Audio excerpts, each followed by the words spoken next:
I was sitting on my cabin porch, sipping coffee and watching the sun rise over the lake when I got the letter. Bold letters, stamped envelope, from the HOA. They were politely requesting I vacate the property, claiming my cabin wasn't up to their standards. I laughed at first, thinking it was some kind of mistake. But nope. They were serious. Threats of fines, legal action, even hints about towing my truck if I didn't comply. The kicker? I've owned this cabin for over a decade. It's been in my family for generations. What they didn't know, and this is where it gets wild, is that I also own the land under their fancy new parking lot, and the lake they love to brag about in their brochures. Mine too. At first, I tried to play it calm, figuring it was just a misunderstanding. But the HOA board kept pushing. Emails, warnings. They even sent someone to take photos of my non-compliant exterior. That's when I realized they had no idea who they were messing with. So I started digging. Old land records, surveys, even dusty deeds tucked in my granddad's files. And what I found changed everything. They thought they had the upper hand, but they didn't see what was coming. Because if they wanted a fight, they just picked the wrong landowner. See, the cabin wasn't just some random getaway spot. It was built by my grandfather in the 1960s, back when there wasn't a single paved road in the area. He bought the entire stretch of land, the lake, the woods, and what is now that overpriced housing development, for next to nothing. Over time, parts of it was sold off, but he kept the lake and a strip of land that, funny enough, now includes their precious parking lot. The HOA. They didn't do their homework. They assumed I was some guy squatting on their fancy community grounds. They didn't realize that their entire board had been driving over my property every single day just to get to their meetings, and the lake they host their summer barbecues on. They never even checked who held the water rights. Spoiler, it's not them. Still, I didn't rush to confront them. Instead, I kept things quiet, started taking notes, gathering names, even attended a few of their meetings just to watch them squirm.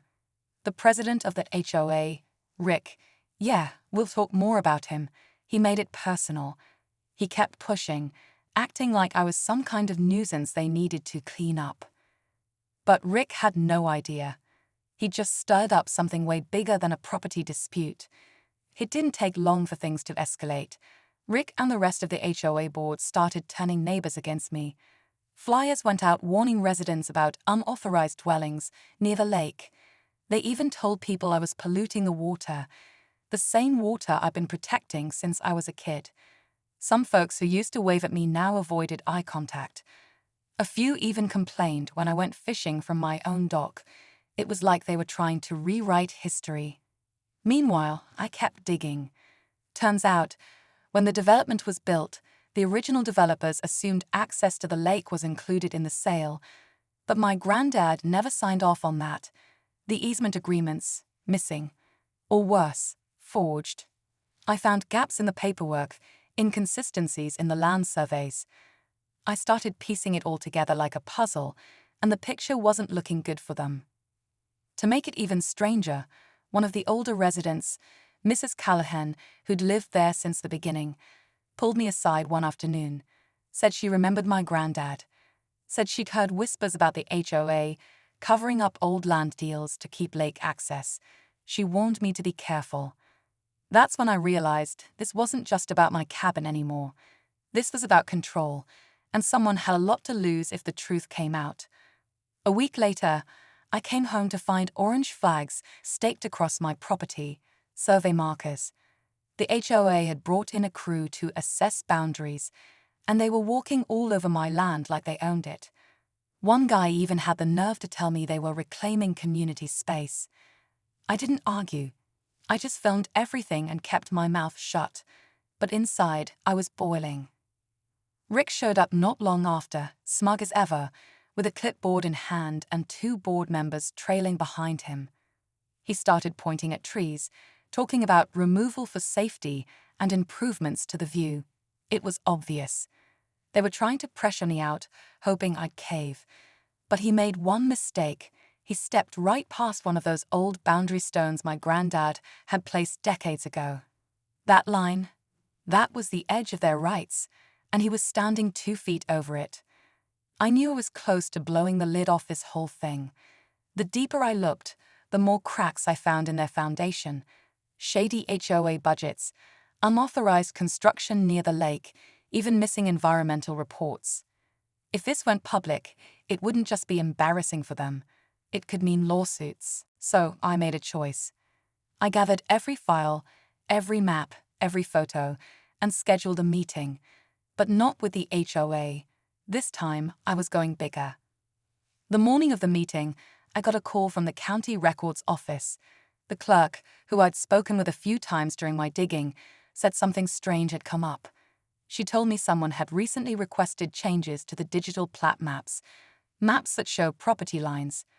When I asked who filed it, she hesitated, then said the request came from a third-party surveyor, one that just so happened to be hired by the HOA. That's when it hit me. They weren't just bluffing anymore. They were actively trying to redraw the lines, make it look like my land was theirs all along. If that update had gone through unnoticed, I would have had a legal nightmare on my hands. And worse, the parking lot, the one I had rock-solid ownership of, was part of the revision. They weren't just pushing me out, they were trying to erase me completely. But here's the twist. While I was preparing for my own meeting with a local attorney and the press, I got an anonymous envelope in my mailbox. No return address. Inside were black and white copies of old meeting notes, HOA mails, and a signed memo discussing quietly phasing out the cabin nuisance. It was internal, private, and definitely not meant for me. Someone on the inside was feeding me their secrets, and now I wasn't just holding on to land, I was holding their future in my hands. The day of the big reveal, I showed up early to the town council meeting with a binder full of proof, surveys, deeds, historical maps, and that anonymous memo. I wasn't alone either. Mrs. Callahan came along, so did a few other longtime locals who remembered the truth about the land. The room was packed, residents, reporters, and of course the entire HOA board sitting up front like they were ready to deny everything. Rick looked confident, maybe a little too confident, until he saw the envelope in my hand. When I took the floor, I laid it all out. Line by line, I showed how the land had stayed in my family, how the HOA had overstepped, and how they'd tried to manipulate county records. Murmurs spread through the crowd. Then I read a section of that leaked memo. Rick's name was all over it. He froze. For the first time since this all started, he didn't have anything to say. That should have been the end of it. But here's the twist. After the meeting, the clerk from the records office quietly pulled me aside. She'd found something else buried in the files, a transfer of mineral rights under the lake signed back in the 80s. Turns out, my grandfather didn't just own the surface water. He owned what was beneath it too. Oil, not a lot, but enough to matter. Enough to change everything. After that final discovery, everything shifted. The HOA backed off fast. Rick resigned a week later, citing personal reasons, though we all knew better. The board went quiet, and neighbors who once avoided me started waving again, some even apologizing. Funny how truth has a way of shaking things loose. I kept the cabin just the way it was. Weathered porch, old dock, the sound of the lake lapping against the shore. The mineral rights, I didn't rush into anything. A few small companies reached out, curious, but I decided to keep that part under wraps for now. It wasn't about the money. It was about holding on to something real, something that belonged to my family long before HOA rules and gated communities showed up. And that anonymous envelope, still a mystery. I never found out who sent it, but I thought I could guess. Maybe someone on the board who didn't like how far Rick was going. Or maybe someone just tired of the lies. Either way, it saved me. This whole thing taught me something big. Sometimes, the fight isn't just about property lines. It's about standing your ground, knowing your history, and not letting anyone rewrite your story just because it's inconvenient.